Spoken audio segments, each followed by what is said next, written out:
Il y a beaucoup de gens qui me disent « Ouais, mais c'est une minorité qui nous impose une manière de penser. » Déjà, c'est pas vrai. Est-ce vraiment une minorité? Est-ce que la diversité, c'est juste une majorité? Si tu accumules toutes les diversités, ben, c'est une majorité.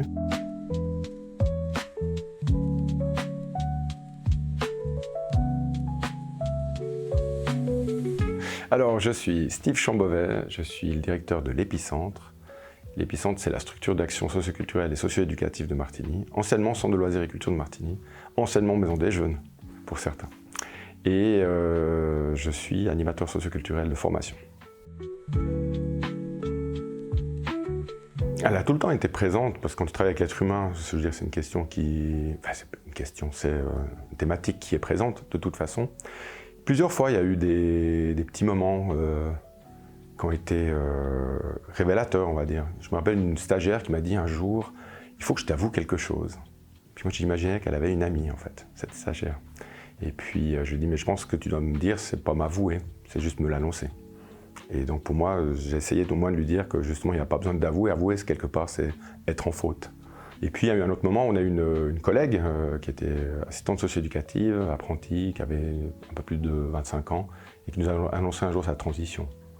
Et puis là, il y a tout plein de questions qui tombent dessus, parce qu'en fait, le concept d'homosexualité était très clair pour nous, pour l'équipe, pour moi, alors que le concept de transition de genre, là, c'est quelque chose qu'on a dû découvrir et intégrer. Et en fait, je me rends compte que là, on n'était pas prêt. Le concept n'est pas là. Il est même pas... Il est peu connu, et puis en fait, comme il n'est pas intégré, en fait, tu arrives avec toutes les questions que tu pourrais avoir. Comment les parents ils pourraient prendre la chose, et la direction, donc le comité, et comment je vais en parler à mes collègues. Et ce qui a été chouette, c'est qu'à chaque fois, on a eu que des super accueils, en fait. Alors la première chose, déjà, nous on a toujours dit qu'on était un safe space, un endroit où en fait on voulait être, on avait déjà fait quelques formations, ça s'appelait Sois toi-même en anglais, quoi, be yourself, tout ça. Puis en fait on parlait déjà de notion d'identité de genre, et puis en fait comment est-ce qu'on arrive à transmettre des messages ou des documents, on va dire, qui fait que quand tu arrives dans la maison, tu te rends compte qu'en fait tu te sens dans un lieu où tu es bienvenu, si tu te ressens de la culture LGBT ou de la communauté, on va dire. Ça, c'était la première chose qu'on voulait. C'était vraiment que quand on rentre, on voit que c'est un endroit où bienvenue, même si c'est pas tout en arc-en-ciel. Mais il y a beaucoup de petits points qui ont fait que on se rend compte qu'on est au bon endroit. Et puis après, c'est d'amener les conversations, déjà de se former. On a eu Agnodis qui est venu nous voir. Moi, j'ai demandé qu'il y ait un moment de formation spécifique à l'équipe. Et puis après, on a suivi comment est-ce qu'on accompagne et comment est-ce qu'on essaye de ne plus être dans les stéréotypes de genre, en fait.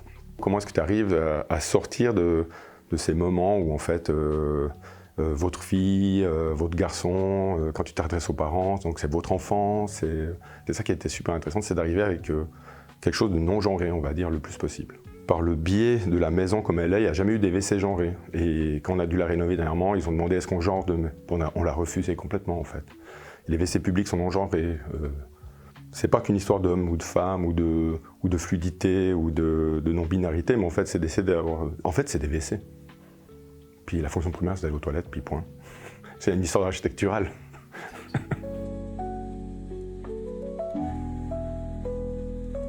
L'adolescence, c'est qu'un moment de construction d'une identité, puis on rajoute une couche en plus quand tu n'es pas sûr d'être dans la norme attendue. Et de toute façon, c'est un petit combat. Donc, ça va passer. Et puis que les adultes, ils ne sont pas experts. Ils ont une petite expérience en plus, mais en fait, chaque parent, et ça je peux le reparler en tant que parent, avec les ados, c'est de toute façon une première fois aussi, avec nos ados.